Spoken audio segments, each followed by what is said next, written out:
Minister, thank you so much for taking the time to speak with Bloomberg. There's so much to talk about here at OPEC, some of the long-term drivers of energy, but also short-term as well. So I just want to start with a piece of news that came out overnight, the decision by OPEC Plus to delay putting back extra barrels to the market by a month. It feels to me as though there are a lot of downward pressures on the price of oil right now, lots of bearish issues at play. How do you see the short-term outlook now for oil markets? Well, I think, first of all, the decision by any producer, whether they want to restore the cuts or delay the restoration or, undo the cuts, these are sovereign decisions. I don't comment on them. I want to make a general submission to you and through you to the audience that there is enough oil in the world today. There is no shortage of crude oil. Today, even with one large economy facing some strain, it's a very large, second largest economy. There are more oil coming in on the market from Brazil, from Canada, from Guyana, from other countries. So I think that plus the global turbulence, I'm not only talking about February 2022, I'm also talking about what's happening closer to where we are sitting. The market is factoring all that in and the price is still only 70 or so. Now, I'm not wanting to tempt fate. Tomorrow, if there is a large-scale conflagration and things spiral out of control, all bets will be off and the price could, volatility and price could shoot up. I don't see that happening because more oil is coming on the market. And I think even if you look at how people are planning for the medium long term, prices will remain within a specified range. I'm choosing my words very carefully because those who have that source of energy need to bring it on the market to earn, revenue for their own development. And it doesn't make much sense keeping it underground for a long period of time when the transition is taking place at a very fast rate. You look at the Indian case, we have gone from 1.5% biofuel blending in 2014. We've come to nearly 20% by October next year. Yeah. We have had a target of, this 20% blending was a target up to 2030. We brought it to 2025. But more important, green hydrogen, solar, wind, all these are making. If our oil prices remain very high, my understanding is that plus global turbulence accelerates the transition. So there are various stakeholders. In my situation, many of my companies would be very happy if oil is available at more reasonable prices. But two of them are also producers and refiners and exporters. They get very unhappy because they want the oil price to be high. Yeah. So there are winners and losers in all the situations. But short to medium term, I don't expect very much change. Yeah, you said that you see a range, though. Can you give me some more color on what range you see? I ultimately come from a large consuming country. We have a high rate of import dependence. Don't go by my range. My range would always want the price to be much lower. But range, something which is good for producers, consumers, and the rest of the ecosystem. How do you think the U.S. elections are going to determine what happens to oil markets from here? No, I'm not going to succumb to the temptation of telling you what the outcome of the U.S. election is going to be because I have an idea as to who's going to win, but I'm leaving that aside. Look, U.S. already produces 13 million barrels of oil in a day. No, okay. India imports $20 billion of oil from the United States.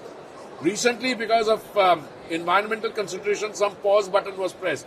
But I was in Gastech in Houston, and I was told, not by my people, but by various eminent Americans who came there, that no matter what the outcome of the elections is, US's production and exports will continue. I don't see a newly installed government in January of 2015 suddenly say we are going off the oil market and we're going to stop producing and exporting.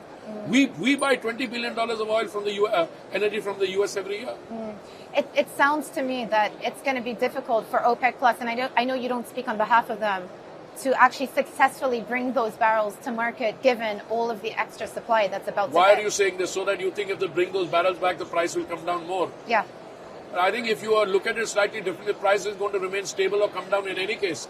If you don't sell your barrels, the Brazilians and the Canadians and the Guyanese will. I mean, that's a medium to long-term prospect. So sometimes you have to take a call on that, whether you want to keep it for another day, but there may not be another day.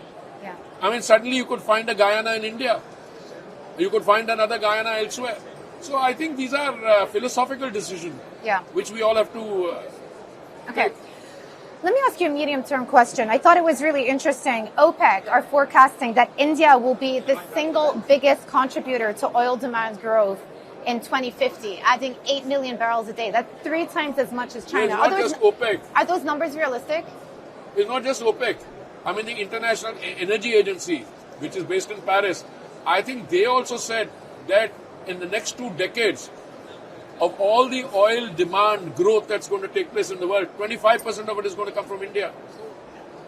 You know, I mean, look at the objective facts. We have a population of 1.4 billion people, 8.2% rate of growth in fiscal year 2024, okay? And if we sustain, let's say, a growth rate of 7% or so, you're going from a $4 trillion economy today to a $7 trillion economy to a $10 trillion. And our consumption of oil is 3 times higher than the global average. So if there is demand and there is going to be usage, there is a future there. Does that give you more leverage, bargaining power with some of your suppliers, given India is said to be the largest marginal driver of demand? That's a sophisticated way of asking, are you using the market card? Are you? The answer is yes. Wouldn't you do it? I mean, you have got demand, you've got growth, and you've got more and more suppliers.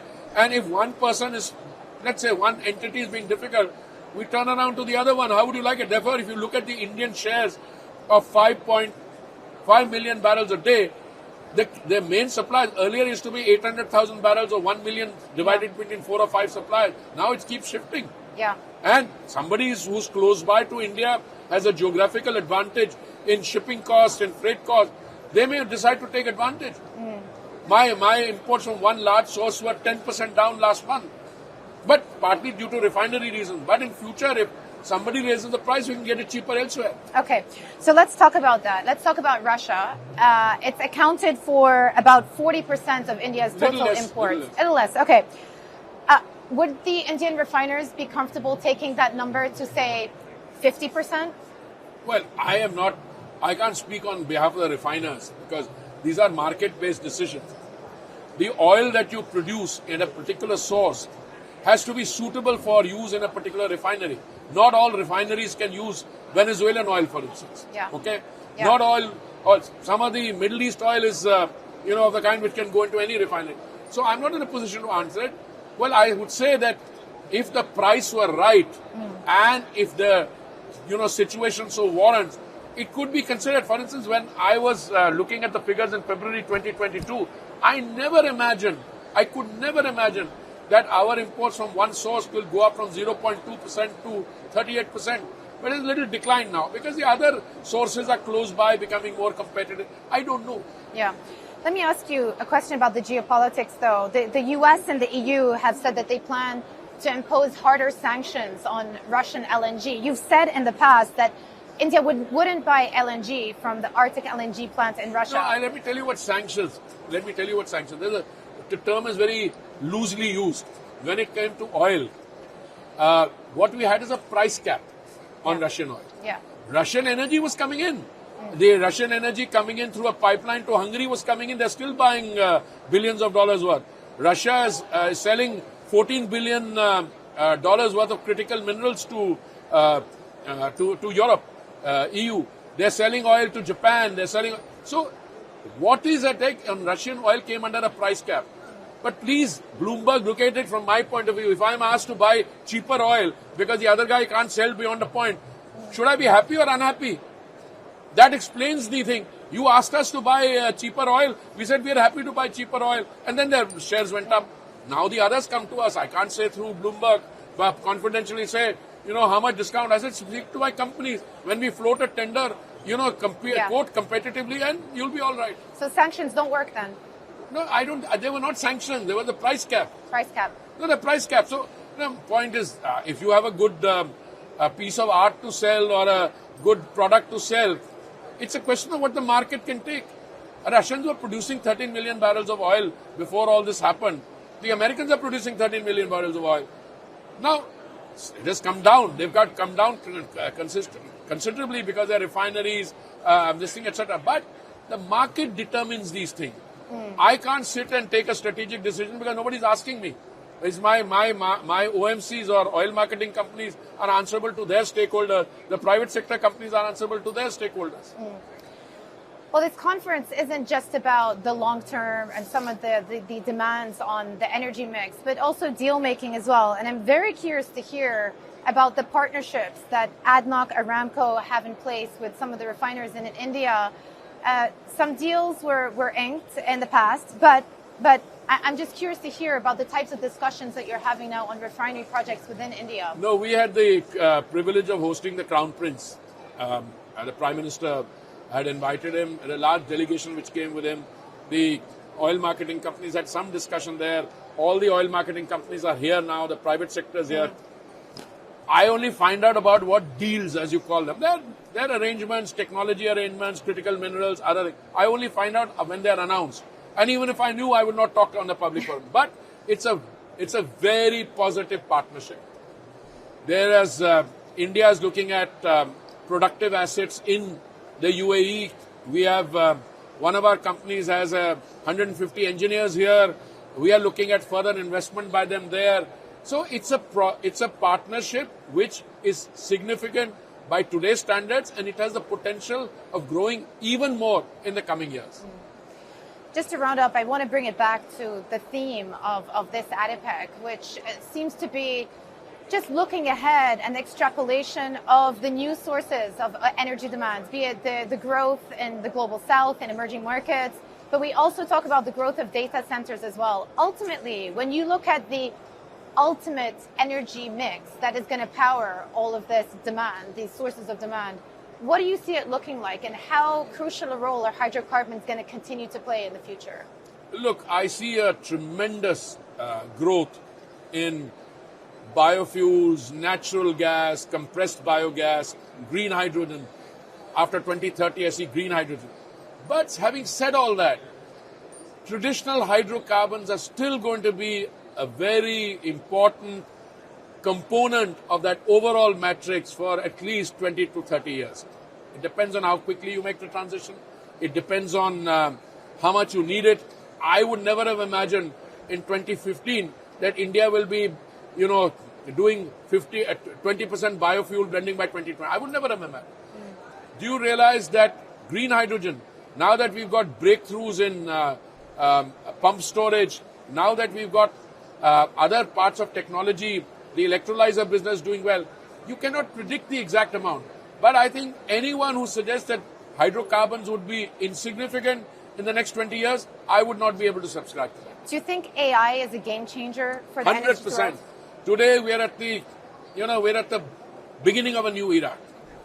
My Prime Minister saw this significance of artificial intelligence and all that goes with that system, the fourth industrial revolution, very much earlier than most people. He got all of us together in the Vigyan Bhavan, which is a conference center, called the world's leader in that, and he spoke to the cabinet, spoke to the senior officials. Today, India is using artificial intelligence for automating our refineries, for boosting our, our program in solar and wind. And now the data centers which will come. Sultan Jaber made a brilliant point. He said if you do a Google search, it will be this much of energy. You do a search on ChatGPT, it will be a geometrical progression of that. Today, artificial intelligence, and you have to use it productively and constructively, is not only a game changer, but it's already showing you the path where the changes are coming.